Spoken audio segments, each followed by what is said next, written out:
Welcome to the What to Read Next podcast. In this podcast, your host, Lori Amin, will interview published authors to chat about their work, journey to getting published, and their book recommendations. If you share a passion for books and always looking for your next read, then join us. Hi, Elena. Welcome to What to Read Next podcast. Hi. Hello. Thank you so much for having me. So excited to have you here. So tell us about yourself. So I'm Elena Armas. I'm originally from Spain, but I've been living abroad for quite a few years, a lot of years, actually, a long time. And yeah, so originally I'm an engineer, but let's say now I'm an engineer turned author, romance author. So what was your journey? What made you decide to write a romance novel, So funny enough, nothing really made me want to write like a romance novel. It came out of, I had like an idea for a book, and I've always loved reading, especially romance. I was such an avid reader, and I had this idea for the Spanish Love Deception, and I thought, wouldn't it be great to have a book like that? Especially with like the Spanish main character and the Spanish setting and everything. And then I thought, okay, so why don't I write it myself? And it was kind of very organic and natural and not well thought at all. I love this. And so let's chat about the Spanish Love Deception for those who may not have read it, which are few and far between, but we never know. So we might have new discover people because it's a big BookTok sensation. So talk to us about what is the Spanish Love Deception all about? Okay, so the Spanish Love Deception follows Catalina or Lina, who's a Spanish woman, an engineer that works in a consulting firm in New York City. And she has an upcoming wedding, her sister's wedding, doesn't have a date for that wedding. And she kind of needs a date for that wedding because her ex is going to be there. And she might have lied to her family about having an American boyfriend that she was going to bring to the wedding. So she's kind of, in a pickle. And one of her colleagues, Aaron Blackford, who is the hero of our story, overhears the conversation between Lina and her best friend Rosie, and he offers himself to be her date. And yeah, so let's say Catalina and Aaron don't have the best relationship, and Catalina is very, very set on hating Aaron. And at first she's not on board with the idea of bringing her work nemesis to Spain to meet her family, but then things happen and Aaron and Lina end up going to Spain, and and love happens, or exactly. I was gonna say I don't want to spoil anything, but I guess it's the whole point, right? It's a happily ever after. It's a romance, so there's a happily ever after. So spoiler alert, they fall in love. It's a journey that we go through. We pick romance, so the journey, especially when fake dating happens, you're like, we don't have any feelings for each other, we hate each other, and you're like, sure. I know better. There's a chemistry here. You're so right. You may catch some real feelings here and there. Exactly. And your job as an author is to put them through the journey. And hopefully make everyone a little sweaty and a lot emotional. And I hope I accomplish that with every book. Let's see. It's just an emotional journey. It's like just going through and be like, hey, how's it, how to get them connected, and be like, well, we're gonna make you fall apart and come back together.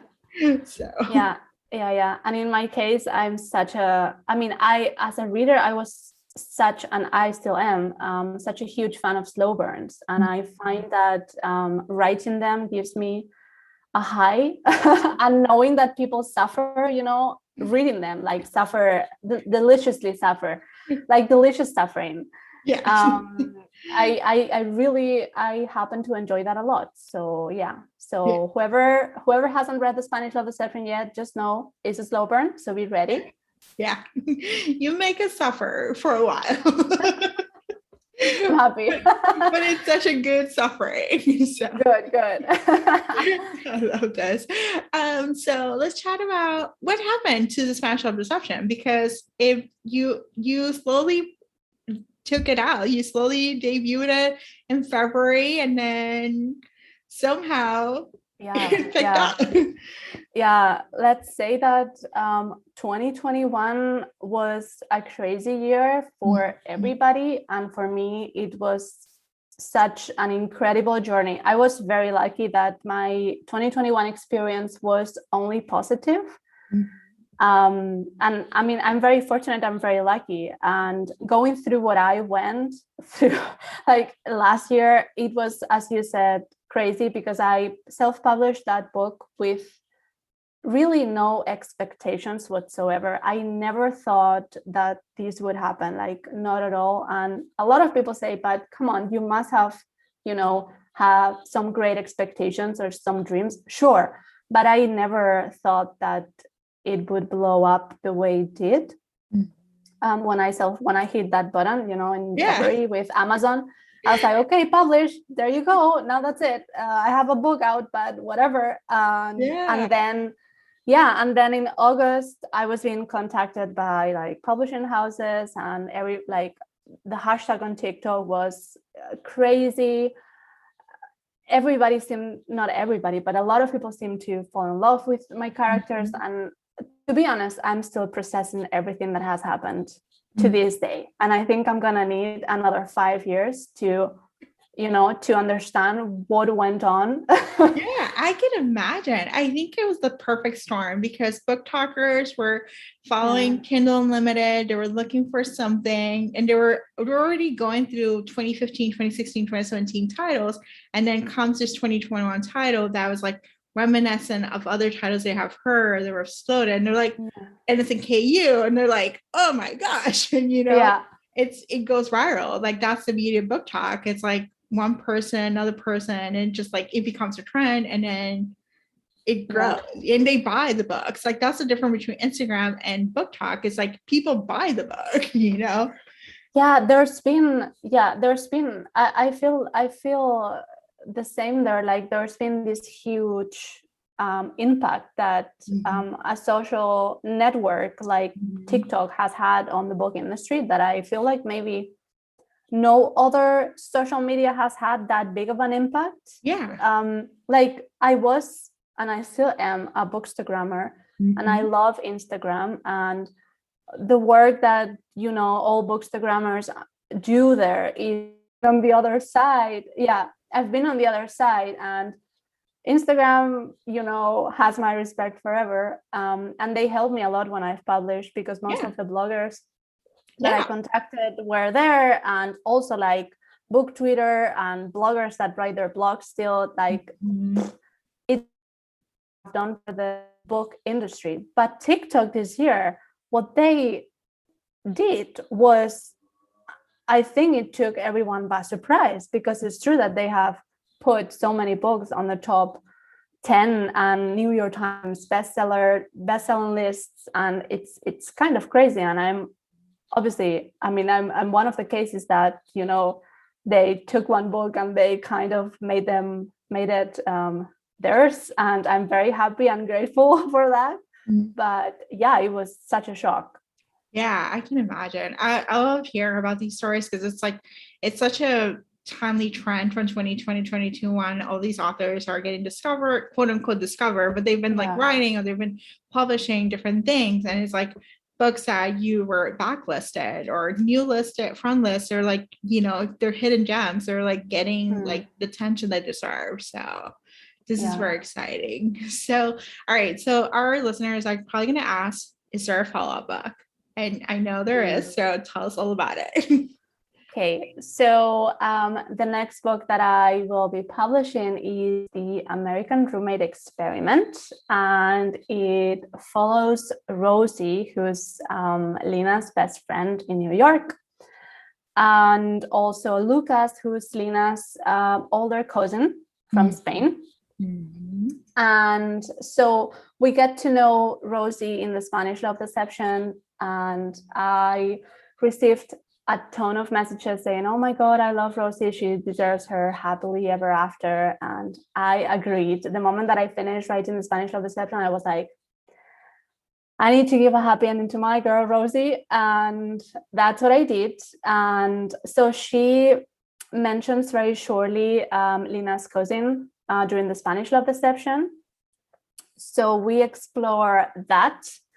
Rosie's infatuation with Lucas, and when he kind of shows up in New York and they are forced to share an apartment, and lots of forced proximity and lots of time spending together, and there's some dating deal of sorts that might have to do with the word experiment.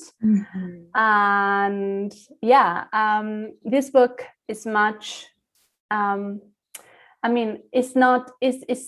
kind of different from the Spanish Love Deception in the way that it's a little bit more emotional than the Spanish Love Deception. The Spanish Love Deception was kind of like fun, a little silly. And this one is more emotional without being very angsty. But I feel like when I was writing it, I kind of connected with the characters in a different way than I did with Aaron and Lena. But yeah, I'm not going to say anything else. If you guys are interested, you can pre-order. It comes out in September. Yeah. We just got a few more months to get it. Yeah, just a few more months. And yeah, if anyone loves roommates and dating deals and lots of forced proximity, then this is for you. Yeah. I love this. So what has sparked joy over the past couple of years? I know like the big explosions probably has sparked joy, but is there anything else that has been a good light in the middle of this like weird time that we're living? Yeah. I mean, to be honest, and I don't want to sound redundant, but finding this, like finding the joy that I found when I'm writing, and the fact that that I can do this for a living now. For me, that has been, it has been such a, like a limelight, like a beam of bright light in my life. And like I was able to leave my job as an engineer and do this full time. And that was something that I've always dreamed with. Like in a very abstract way, but I never thought would be possible. And the fact that that's actually what I'm doing right now is just, every time I think about it, just brings me, like deep happiness, and I don't even know how to process. Yes, I love this. Oh my gosh, yes. And so let's chat some book recommendations, because you've been a bookstagrammer, so you're a reader. Is there any books that you recommend our listeners to pick up, to tide us over between now and September? Okay, so the first one that comes to mind, because we're coming from Christmas, so the first one that comes to mind is Window Shopping by Tessa Bailey. Yeah. Oh my God, like Tessa Bailey, I don't know if you're listening, like please turn off the podcast, because this is gonna get like fangirl land, But I love her. I love her writing. I love all her books. Like there's no book that she puts out that I don't love. But this one, Window Shopping, was such a good Christmas romance. And her heroes, I love all her heroes, but they're always kind of grumpy, kind of like rough. But this one, the one in Window Shopping, Aiden, and I think I'm not pronouncing that correctly, but Aiden, he's like a sunshine. Yeah.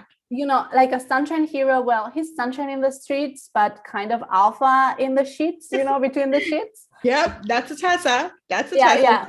Like a good Tessa Bailey hero. So I don't know. I fell in love with that. I think it's gonna become my Christmas tradition. I'm just gonna reread that every year. because I truly loved it. And if anyone wants to read a Christmas book, even if we are January, February, or June, I don't know, go for this one because it's great. Yeah. And then another recommendation, which is my current read, is Love on the Brain by Ellie Hazelwood. Is her second book, the one that is, well, it's not going to be her second book, I think, because she's like publishing some short novellas in 2022, but this one will come out like in August. And oh my gosh, is nerdy in the best way possible, is hilarious, it's fun, is like super out there with like jokes. The humor is just so cool, man, and it's so sweet. And the hero Levi is a sweetheart, and he has this kind of not hard but grumpy exterior, but then he's like a cinnamon roll on the inside, and I think everyone is gonna fall head over heels for him. And so guys, just put out your calendars. Look for the release dates in August. I don't remember the date. I think it's August. I think it's August 23rd or August 20 something. It's in August, but just pre-order it, you know. Just, better safe than sorry, guys. Just go get it. And I haven't been reading so much lately. Those are like my two highlights. And then books that I'm excited to read in 2022, obviously Book Lovers by Emily Henry, which I just received an early copy, like a proof copy, and I'm dying to dig in, like everyone else in the world, I guess. and yeah, those are good recommendations. You kept us posted for books that we can actually look for, this year. And then Tessa Bailey, just look at her backlist. Like, there's something for everyone. Tessa writes paranormal. She writes sweet romance with alpha in the sheets, She's an auto-buy author for me. She's just amazing. Yep. So tell us where we can find you online. Okay, so you can find me on Instagram, which I'm the most active there. I am the Bibliothèque. That's how it's pronounced. I've been told like Bibliothèque and lots of things. So I'm at the Bibliothèque on Instagram. Then you can find me on my website, author Elena Armas, I think, .com. And there you can link to every social media profile. On TikTok, I'm also the Bibliothèque, and I think on Twitter, I'm Elena Armas Books. And that's pretty much it. I think I don't have any other social media, right? That's good. Awesome. Thank you, Elena, for being on the show. Thank you so much for having me. It was great. Lots of fun. If you enjoyed this podcast, feel free to share with friends, subscribe, rate, and review the show. This is the easiest way to support the podcast. Today's episode's partner is Libra FM. If you're an audiobook listener, then you should add Libra FM as your go-to source for paid audiobooks. Libra FM makes it possible for you to buy audiobooks through your local bookstore.